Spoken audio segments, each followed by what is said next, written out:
Hi friends, welcome back to my channel. My name is Brittany, and today we are going to talk about how to get sharp tack images using your DSLR camera with manual mode. So before we dive right in, don't forget to subscribe to our channel and then hit that like button so others can find us as well.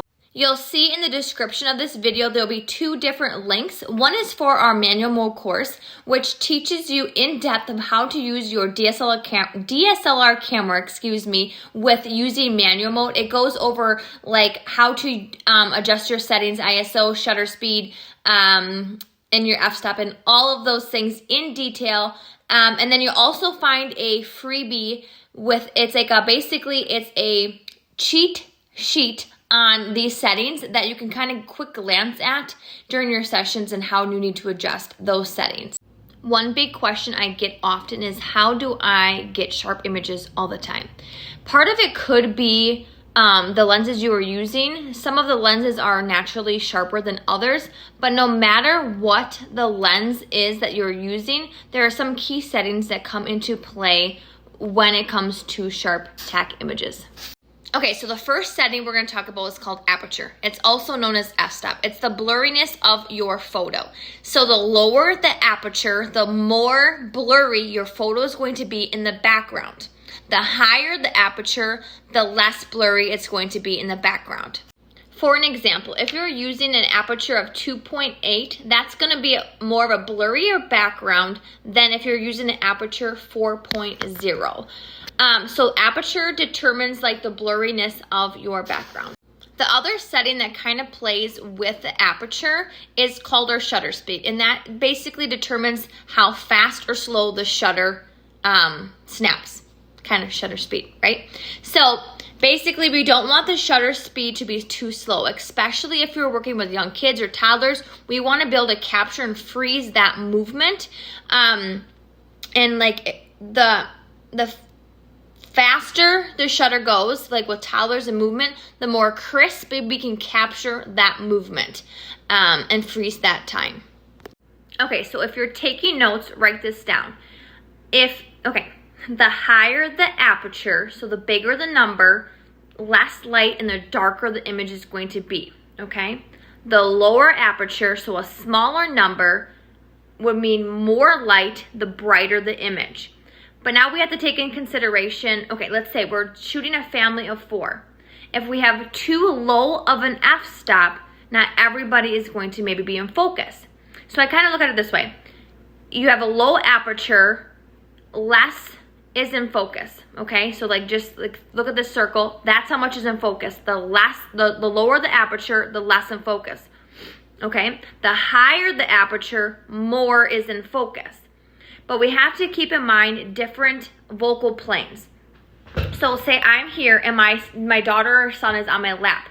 If we have too low of an f-stop, one of us, because we're on different focal planes, one of us is going to be out of focus.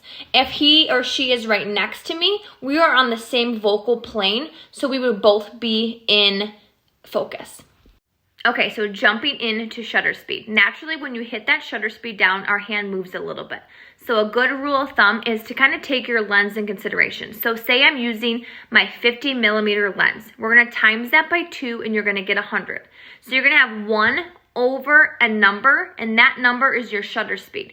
So naturally, when you use your 50 millimeter lens times it by 2, you want your shutter speed to be no less than 100. Now keep in mind, the faster your shutter speed is, the more you're going to get tack sharp images to capture that movement. Okay, so say I'm trying to take a picture of my toddler and he's moving and whatever else. If I keep my shutter speed at 100, most likely your images aren't going to be sharp tack because that shutter speed can't keep up with "Are you happy and you know it?" or dancing or whatever. So my starting point would be about 250 to Okay, so just a really quick recap. Playing with your aperture and shutter speed together are really going to help you get those sharp tack images that you're looking for. Say you have a family of 4. I would recommend starting at a 3.2 f-stop or higher, depending on how your lenses and cameras are, or how quick you are to the focal planes and how much experience you have with that. But my My tip would be to start at 3.2 for a family of 4. Just a reminder on shutter speed, I would not go any lower than double your lens. So 50 millimeters, times it by 2, you would have 100. So 1/100. I wouldn't go any lower than that. And if you have a family of like young children, I honestly would start at 250 or higher. The higher your shutter speed is, the more the shutter can capture and freeze those motions of those little moving bodies. There's one more moving piece to this manual mode triangle. So we talked about shutter speed and aperture. So there's also a setting called ISO, and this you can use to counterbalance your shutter speed and your aperture. So if you need to stay at an aperture of like 3.2 and your shutter speed needs to be at 250 because you have so many moving kids, but your photos are too dark, you're going to want to raise that ISO to bring more light in. If your photos are too light, you're going to want to lower that ISO to bring less light in. All right, you guys, I hope this video was helpful. If it kind of stressed you out with like, oh my goodness, what is ISO? What is aperture? How does this work? Go check out my course, my manual mode course in the description. It goes over in detail all the little parts of manual mode, and it's going to help you get those tack sharp images that you are looking for. If you have any questions, DM me on Instagram. I'm active over there at Brittany E Photography, or you can drop a comment below and I'd be happy to help.